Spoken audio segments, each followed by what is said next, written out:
word discussion, right? Donna.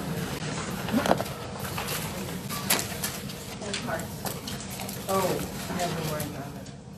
Scott Bailey, and then Carrie Anderson.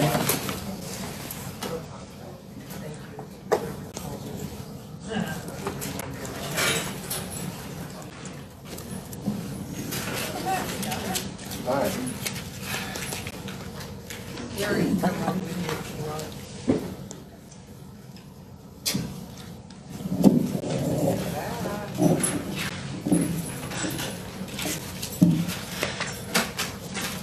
What, 3 minutes here?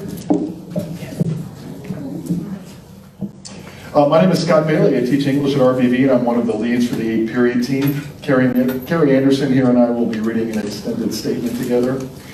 I'd like to open our statement by reading an email I sent out to the RBV staff the day after the board voted 3-2 against funding the 8th period day at RBV and VHS, then voted in the affirmative to implement in 2020-2021 school year. Here you go. Quote, out of respect for this hardworking staff and before we celebrate a 5-0 vote too much, I would like everyone to consider a few ideas that I will put plainly. Number one, the DO is cutting teachers for the 2019-2020 school year no matter what. So as we celebrate a potential 8-period schedule in 1.5 years, just know that a colleague sitting next to you may be losing his or her job this year because of the board's short-sighted decision. This means that next spring, a new principal will be tasked with trying to rehire those amazing teachers that were removed this year, plus hiring 8 to 10 more. Given this reality, we should temper our excitement out of respect for our colleagues who may be moving to another school. 2, over the last 15 years, our board and DO have consistently written, voted for, and then not honored side letters, MOUs, and general agreements. Voting 5-0 does not mean that they are actually funding an 8-period schedule. Until it is a line item on a budget, it's just talk. Let's play out a plausible scenario. Next fall, the board asks the CFO to recommend how to fund the 8-period schedule. The CFO comes back and says the budget's tight. The board votes again on funding, but decides we should wait another year until they have a better sense of the budget crisis. This process should sound familiar to the VTA membership. 3, another year has drained away with RBV and VHS students put at a systemic disadvantage to students at Mission Vista High School, neighboring schools, and charters. Would we have had a busy spring? Yes. Would it have been stressful for some people? Yes. But as we see it, this delay has just made the implementation less likely, and if it does go, far more complicated. We guarantee, however, that we will continue to fight for this change in our scheduling and hold the VUSD board and superintendent responsible for their comments. That's the end of the email. Carrie and I are here to begin to fulfill that promise that we made to our friends, colleagues, and RBV stakeholders the day after your vote. We are here to be direct and to be sure that the record is clear from our perspective and experience. The district administration has already begun to lay the groundwork to undercut the implementation of the 8-period day in the 2020-21 school year that I outlined in this email the day after your vote. Tonight, we'd like to focus on the 2020-2021 assumptions budget that Donna Caperton has developed and Dr. Linda Kimball approved. Specifically, we would like to focus on the inflated calculations of the required full-time employees, FTEs, to implement the 8-period schedule. And if you're listening to this statement on video, an FTE is best understood as the cost of one teacher. That's the end of my statement.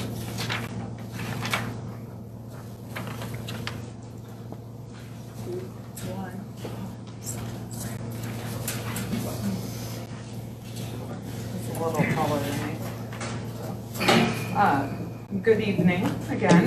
Good to see you again. So I'm Carrie Anderson. I teach history at RBV, and I will continue where Scott left off. So looking at the 2021 budget, Donna has assumed that RBV will be cut from 83 FTEs down to 70 FTEs. The assumption that a comprehensive high school could function with 70 FTEs is based on a staffing formula and not on reality. Trimming FTEs to 70 would cut release time for department chairs, IB coordinators, ASB directors, and would ultimately remove electives. This demonstrates a fundamental deficit of understanding of the complicated high-stakes world of high school. More than likely, it will land somewhere between 76 to 80 FTEs to keep a comprehensive high school, specifically RBV, functional. Consider this analogy.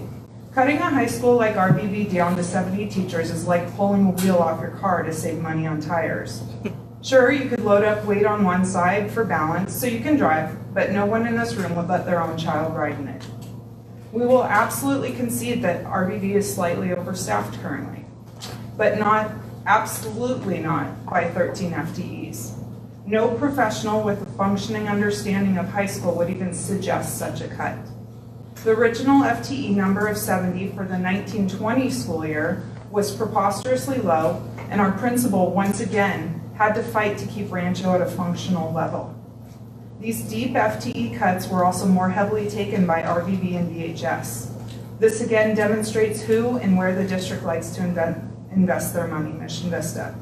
One easy way to solve this issue is to leave the staffing at the comprehensive high schools, minus retirements, for the next year. That will provide the foundational base for the 8 period to launch successfully. This, of course, brings the cost back down to around our original number. All this leads back to Dr. Kimball and Donna telling the BUSD board and families that it will cost 46 FTEs or $5.9 million to implement an 8-period day at RBV and VHS. Because of the inflated assumptions budget, the district administration's numbers are purposeful deception that inflates the cost of implementation over the course of 2 years. The district has a declining enrollment issue. We've steadily been losing 200 students per year to other schools, but this year we're up to 400 students, and next year is projected to be 619 students. If you do not invest in our schools now and begin retaining these students, your budget issues will continue to grow. 619 students times $10,397 in ADA equals $6,435,743. This change went from a trickle of students to a flow. What is one way to stop this? You invest in an 8-period day to give them more opportunities. So thank you for your time. Please take into account the numbers. Thank you.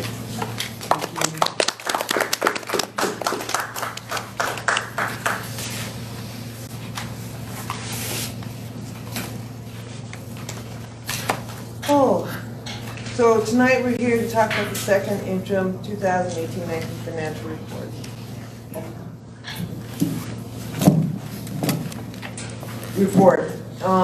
And in this report, we're going to go over some of the items that we previously talked about.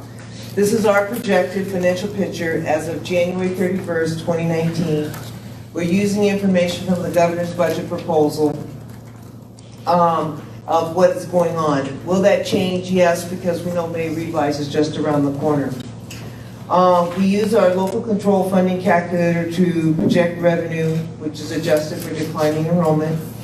And you just heard Carrie mentioned the decline of over 600 students that we're projecting for 1920 and 2021. Multi-year projection is required by AB 1200. It must include current year plus 2 subsequent years. So 2019 and 2020 and 2020 and 2021. We know that our estimates for enrollment, we're estimating is going to be 20,142 students as of October of next year. We expect the following year to be at 19,808. And this is in concurrence with our demographers who've done a 7-year study, which I will be sharing with the board in a Friday letter in the upcoming couple of weeks so that you can see the numbers of students in our district. The board did approve budget reductions of $12.4 million, which we incorporated into the second interim budget report on February 21st. District fiscal team adjusted the multi-year. We will be meeting with the Budget Advisory Committee again on March the 14th to review and identify things to reprioritize as we go forward.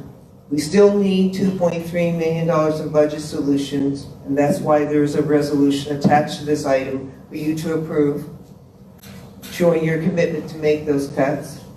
The multi-year projection for 2021 includes the board-approved 8-period day schedule to be implemented at a cost of approximately $5.9 million. So I'm going to explain that because I think they think it's overinflated. The current formula that we use for high school staffing is what we've used for the last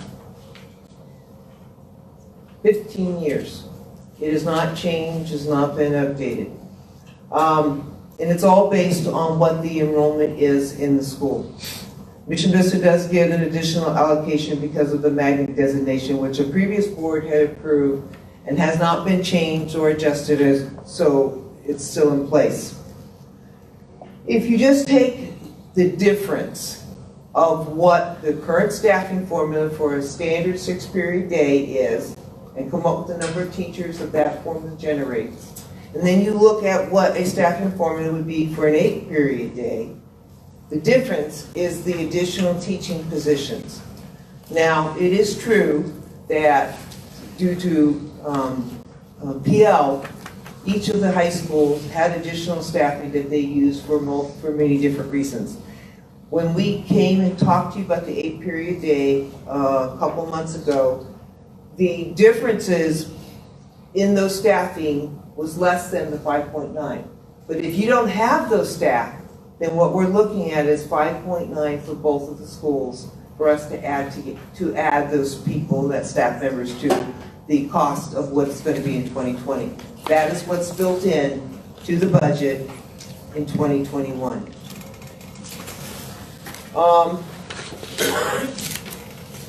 Which also increases the amount of cuts that has to be done for 2020-21. So this cycle is not ending, and I don't suspect it will end for at least another couple of years.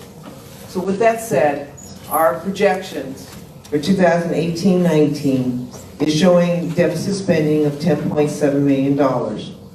Our ending fund balance would be about 12.5, which is roughly about 4.52. We make our 3% and just a little bit over. I'm going to make a statement here, and everybody's going to probably jump. We have a budget freeze that we kind of have going on in the district. That budget freeze is so that we can hopefully improve the fund balance so that you have cash coming as you're going forward in the next fiscal years. There's going to be, I doubt, and I'm going to go on record saying that we're going to have a $10.7 million deficit. But that is the way we have to project.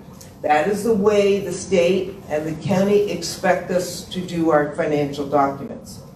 If we don't do it that way, they will make an assumption that we're not doing the right things. But I know we're not going to have a deficit of $10.7 million because of what the superintendent has put into place. 1920, we show that if we make all the cuts that you, the board, have committed to in a resolution, we'll actually have a small little surplus of $377,000. In 2021, we are back to deficit spending again, but each of those 3 years, the way it is now in the projection, we have just at 4.5, 4.9% fund balance. That's not a whole lot, especially in the case of an emergency. So, if you adopt the resolution 1924 identifying the budget solutions in the additional amounts of $2.3 million for 1920 and the $10.9 million in 2021, we will have a positive certification as of for January 31st, 2019. So is this our trickery? I know you don't like the word, but is this getting us to where we have to go to get the to get our certification, and then we can go back and say, oh, by the way, it doesn't cost this much for the 8 period or this or that, and we can bring it back in because. Okay, so I'm sorry. No. Okay, it's okay. It's okay. So, Rosemary, Debbie, you were here, and Rich, you were here in 2008, 9, 10, when categorical was still around. And we shifted positions to save positions into categorical programs. Some may say that was trickery, but really it was perfectly legal to do. It is not, it is an accounting mechanism. Okay, I take seriously because it implies that I am doing something wrong, and I'm not. Oh, I wasn't implying. Okay, trickery, I was not implying that at all. Okay. I promise you. I will try not to be too sensitive. I get late, I get moody. But the reality is, it is a very legitimate funding shift to do that. And yes, by approving this budget with that funding shift, that gets us to be the positive certification that we can submit to the county. Now, you did see the part about having to cut 2.3 million right away and another 10 million. Right, So that's- this is still a heavy lift ahead, guys. So that but- I wasn't finished. Oh, sorry, forgive me. So the next part of my understanding is, so we have to cut the 2.3 million, which we're gonna have to get together and decide, but you're gonna first go to the budget committee, Yes. correct? Yes, And then we would also have to look at the other 10 million or. we don't have to do that this year. You just have to do the commitment for 2020-21. Okay, so we come up with the other 2.3 million and then the money comes in, they revise. And it's not quite what we had thought of, and we do end up with some extra money. In the past, we have always asked for that to be, when I was over there, we had asked for that to be earmarked instead of it just coming in and then all of a sudden we're hiring other people up top and this and that. I kind of want some, whatever that. Prioritization, I think, is It's not just, I want to know that when that money comes in, before it goes anywhere to any new position, anything that we get to discuss, if it's a priority for the students or if it's, you understand what I'm saying? Yes, ma'am, I do. Did we have a list of things that we wanted to bring back when we had that meeting at the district office? I also got a wish list too. Yeah, so there was like a list and a secondary list, and so we would defer to that. That's also what the budget committee will be discussing as well, was when there's money, in what order to bring things back. Well, regardless, you, the board, are the one that have to approve budgets. You're the one that approves appropriations for positions, for anything. So we're going to be, those things you will get to see. Hey, Donna, I want to make sure I understand this. We've identified that all magnet schools get 15% more. But is the 15% in the staffing formula or in the allocation of money, resources for the We campus? convert it to money based on an average teacher cost. But what it is you take their total FTE, let's say Casita, for example, and then you No, let's pay- not take Casita because that's not the one that makes a difference. Let's I take know, it's Mission Mission Vista High Vista. School. Okay, so we do their formula based on the 6-period day, and then we take that and multiply it times 0.15, and that gives them the calculation, I think it comes out to 8.75, is what they get in money. We convert that FTE times an average teacher cost, and that's what they would get equivalent in money, and they can either use it for people, or they can use it for cash for their program. That's the way it works. Is there any way, okay, so I know back in the day, magnet schools had money designated to them, but now we just give them that extra money because that's what the board decided? Is that what Yes, you said? if anybody was here when Dr. Vodichka was going through the magnet schools, and when we set up, I think, VITA, he indicated that he shared what the formula was going to be. And that's what we've maintained. I think it was 2014-15 that when that got into place. So when we're trying to increase all of our schools' programs and things? Are we able to relook at that at some point? Yes, ma'am, you're the board, you can look at anything you wish to. I have a question about 8 period, Mhm. that was just brought up. Was there a way to pay for the 8 period out of the blueprint funding? I mean, not. No, it's not planning. I mean, obviously, no, if, I'm gonna say yes. Again, there's $30 million in the blueprint. Say that again? There is $30 million out of essence in the blueprint for supplemental concentration that will be for 1920. Okay? We know about 27 million are for things that have already, people like community liaisons and different positions of that sort that are already, that we have to maintain and things of that. That doesn't give a lot of extra money to pay for additional staffing, like the 5.9 for the high school. Again, like we did a funding shift on the other things, we could have done a funding shift if you wanted to for an 8 period a day. You can't. It has to be towards the 5 groups of students. You won't be able to Okay. prove that. We can't talk out from the Okay, so open, Matt will sorry. can talk to you about, remember, everything that we do in the blueprint must be principally purposed for the benefit of those students. Remember, we're also over 55%. So what that means is we can do a district-wide program as long as it's principally purposed.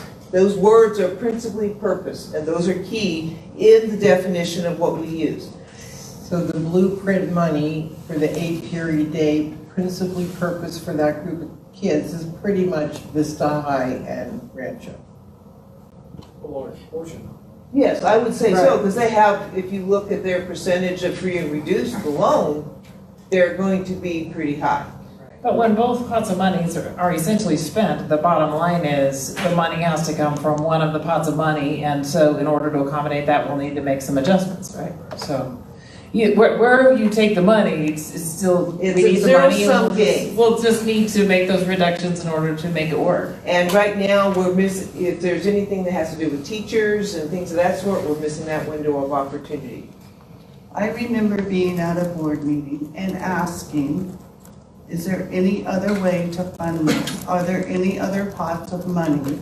And your response was no. That's right. When it could have been used out of the blueprint money if the stakeholders agreed to put that in there. So why wasn't that brought up then?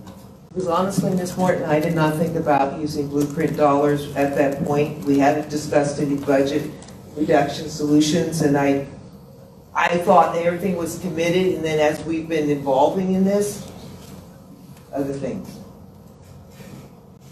And then I had a question regarding the grant. If some of that grant money at Vista High could be allocated to fund the HQ grant. XQ. To fund the 8 period, and we were told that it would have to be, possibly rewritten or modified. There's certainly, my answer then was, and still is, we absolutely could write it in. The only stipulation is that every year when we submit it, so we're talking about 1920, it has to go through the execute committee and be approved as it relates to the alignment to the original milestones that we wrote the grant for. So I could write it in, absolutely, I could make that happen. Actually, it was one of the elements that we were trying to do. But what I can't promise you is that the execute team would approve it. I can call them and get some feedback from them to see if they would consider that. But keep in mind that one of the purposes of that grant was that there would be a sustainability element after. So I guarantee you they're going to ask me for verification that once that grant runs out in 2 years, that there would be some element of sustainability to it. And I point out that they only get $2 million a year. Wait, we only get $2 million a year, and that's just for Vista High. It would be difficult to spend all that 2 million on that 8 period day, my guess is that they would not approve that because there are other elements, other milestones within the grant. But absolutely, we can try it, and I'm more than happy to give them a call and see what they say. I'm just trying to make sure, Yes. to look at all avenues for funding, that's it. Okay, Donna, I'm still back to my question. I know we kind of bird walked in another direction, and that's all right. Because I'm still understanding the staffing formula. I just find it curious that we're staffing Mission Vista High School, typically a 4x4 model. Basically, when you staff high schools, you talk about a teacher represents a certain percentage of, and generally it's what the teacher teaches and what the day holds. So at RBV or Vista High, teachers represent 5/6. But at Mission Vista, they represent 3/4, which is a very different fraction. So when you go to do the formula, so you're telling me you don't use that? We've never used that formula, even before I got in, when they started developing the formula for Mission Vista. They just used the standard 6/5 formula that we've always used. And then they applied a factor, which is the 15 that I told you about, 15%. They never did develop a separate formula for that. So when you do the FTEs for the high school, do you use the same company that we use for the FTEs for the elementary schools? The demographers give us, the formulas are just math. It's a straight math calculation, and there is no company that does the staffing formula. The demographers do give us the student enrollment. And Yes, so enrollment projections. how are our high school projections? Because we've already had how the elementary projections are always off. So how does the high schools come out through those years of doing it this way? They're the same thing. There's a lot of variability with the projections because you assume students are going to come back out of their cohorts, like 9th graders going to 10th, so forth and so on. But a lot of them don't. This year, 11th grade made a significant drop, and so did some seniors and 10th grade. We had some really big drops in the student populations at the high schools. More than what we thought would be. Okay, and I know this is an 8 period day thing, and I know everybody's worried the money's not going to come through, and numbers keep changing, and this and that. And I actually was talking to some interested parents who would like to put out a survey in the communities of the high school to see how many of the community is interested in the 8 period day, and how many students would that bring back to us for the 8 period day as our 2 high schools. So I said, sure, you want to do that, go ahead. That's a great way. They did other surveys for us, which were very thorough, and reach out to the community. So maybe we can relook at this once we get those results. I know we're doing budget, but this is all part of it.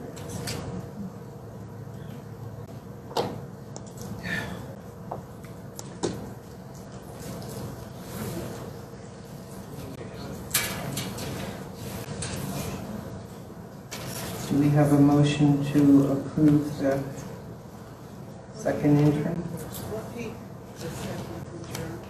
You're on 17A.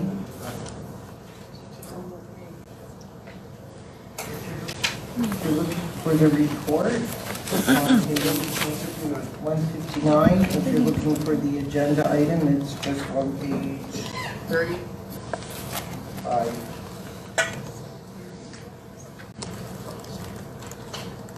I make a motion to pass the second interim. And the resolution?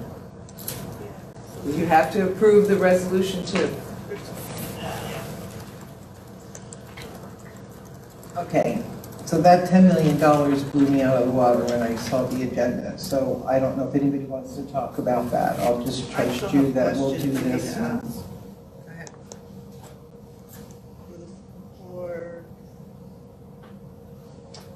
What are employee groups? What do you classify as the employee groups?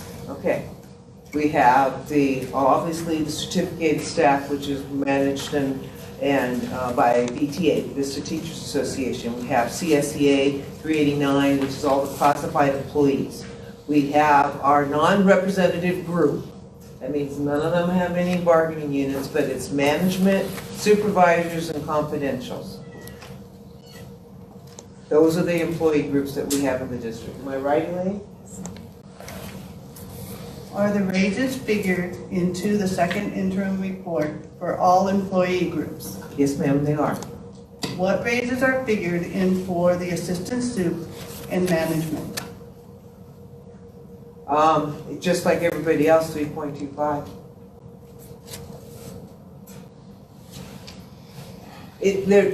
They're in the budget because that's the way we do it. It doesn't mean that we're getting them.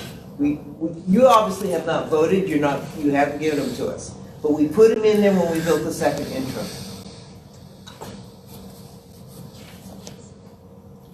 So if we approve that, we're not approving this? No, ma'am, you are not. That is a separate, distinct board item that requires specific approval for that part. How much would the raise for assistant superintendent management be total? I think it was on the item that was pulled too. I don't know that off the top of my head, but it was on an item about a month ago, and we pulled it. I don't have it right here in front of me. I'm sorry. Does that also include the 2% increase for assistant soups and management? That is the step increase that you're talking about? Yes, the step increase from one year to the next year is also incorporated in there, because that is just part of the practice, just like any other group, when there are step increases from one year to the next. Plus the 3.25.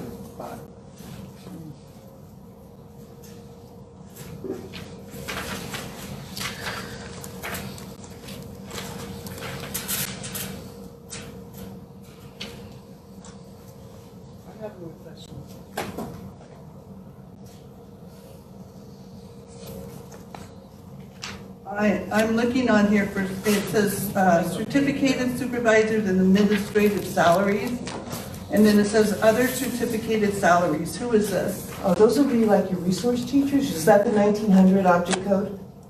Is 1900? Yes, ma'am. Those are your other, like the teachers in special assignment, those types of positions. I'm gonna go get my board book, so hold on for a minute. Yeah, 158.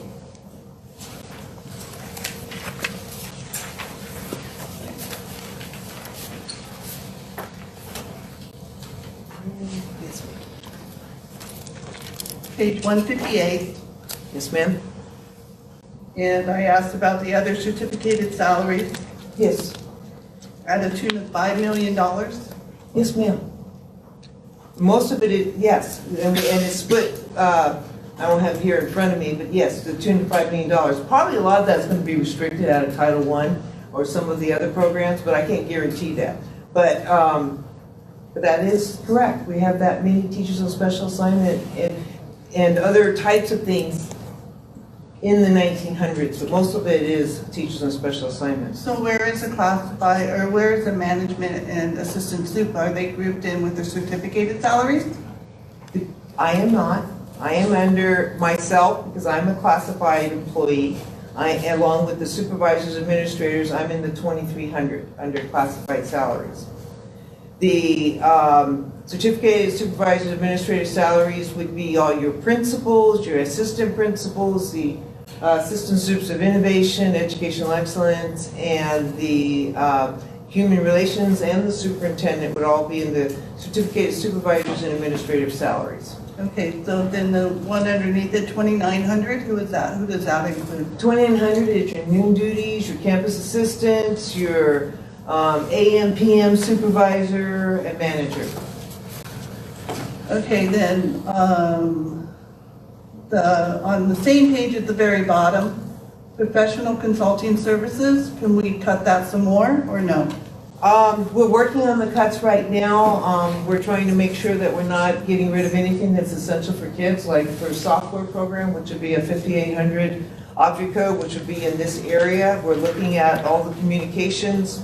Actually, I got a lot of suggestions from Ron PA about it, and I talked to him yesterday about it, and I'm doing deep dives on some of these increases. So I'm moving on to page 160. What does SERP stand for? sir, the Supplemental Employee Retirement Plan.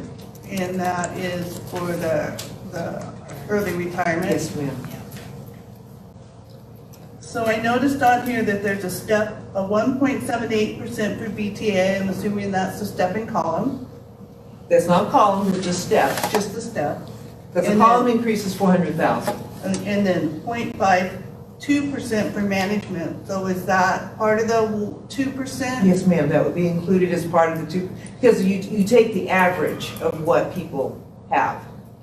So it's never going to be exactly 2%.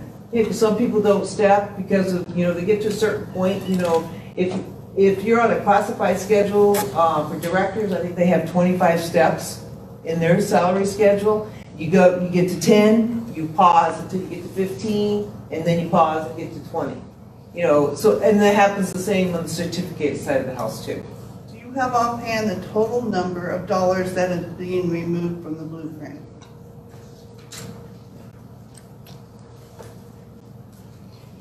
No, I do not. I do not want to guess. Can you get that to it? Yes, I can. Because I noticed that it is on this page. Some of it is, 160 is on it. On page 160, some of it is on there. Yes, ma'am, because these are the assumptions, and we wanted to make sure that we were trying to show you all the information as much as possible.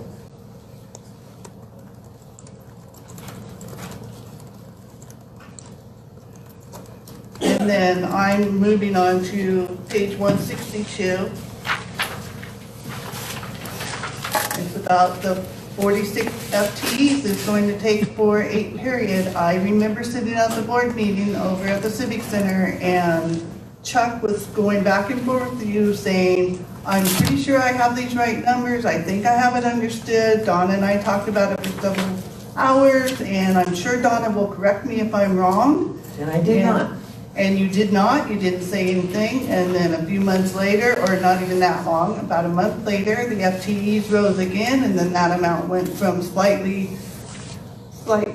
around $3 million, and it went up again, and then now we're up at 46 FTEs. So I'm having a very difficult time with transparency when things keep changing and changing and changing, and no one can really explain it for me, and I'm just so confused. I don't know how you do it. I don't know how you have all this stuff up here. I really envy how you do it, because I wish I could be like that, but I'm just really confused about the 8 period FTEs. I just really am. Okay, so let me try to see if I can simplify it for you a little bit. So when Chuck was coming from, he was saying, here's what I currently have on staff. And I think Mr. Bailey and Ms. Anderson also mentioned that part of it. I don't know how many, but it's about close to 8. Maybe 3. Okay, but that's what it is, okay? But that's funded from a lot of different sources. We have a lot of different programs. We have PL, we have alternative support, we have some Title I, we had some WASP, we had all these different pieces of puzzle that allowed him to have about the 83 positions that he had on campus. Now, Chuck will admit that he was overstaffed, okay, be that as it may. So when we gave you those numbers, when we were talking about the 8 period day, we gave you the differential.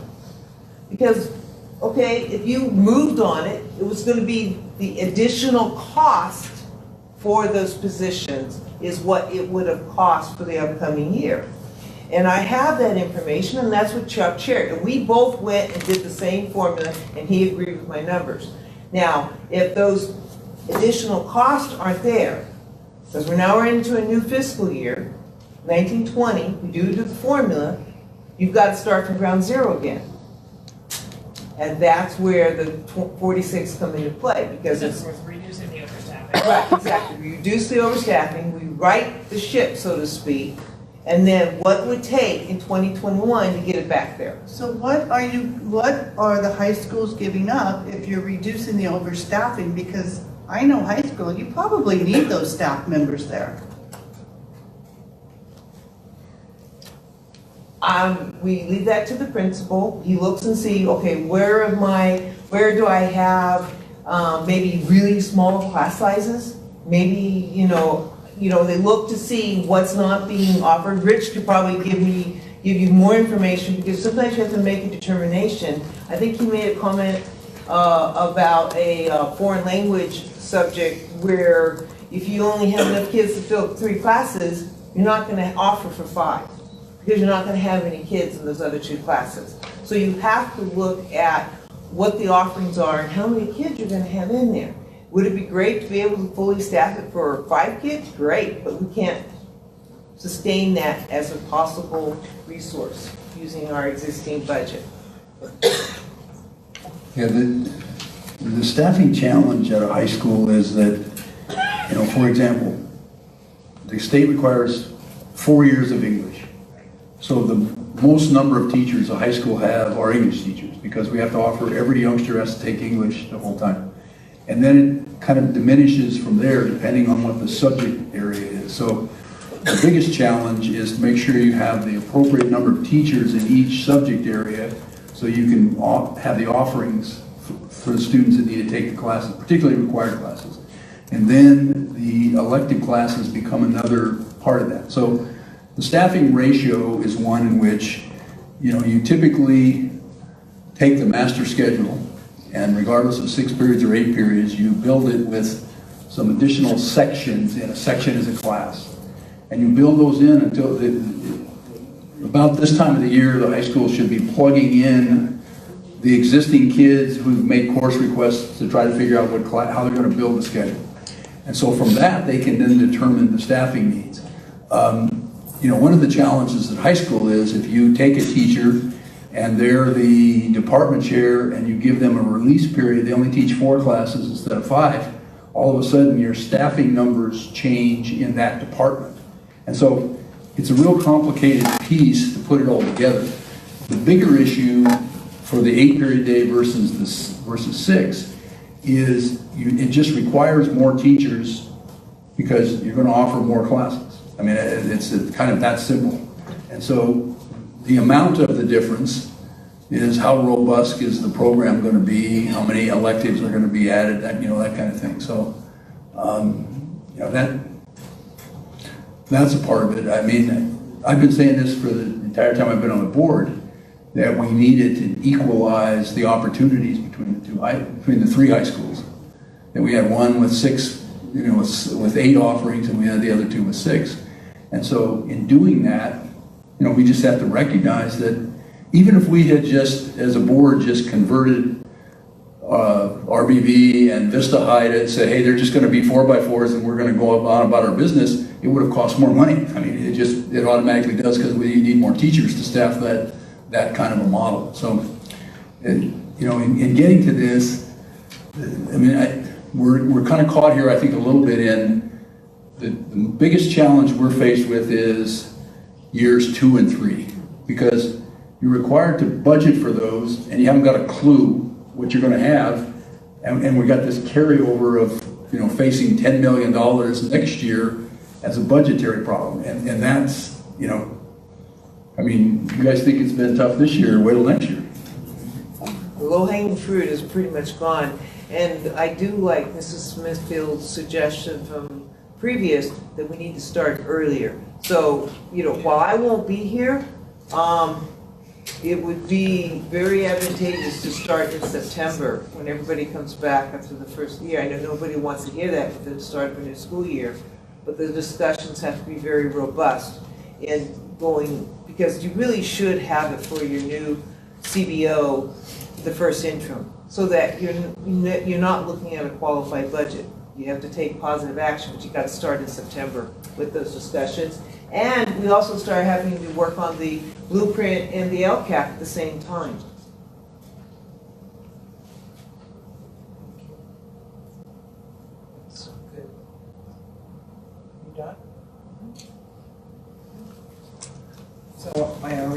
the motion?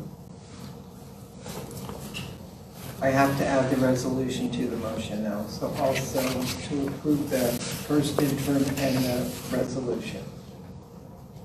I second. All in favor? Aye. Aye. All right, All opposed? No, Thank you. Okay, so I motioned, Martha second, 3 yeas and 1 no. Okay. 17B is the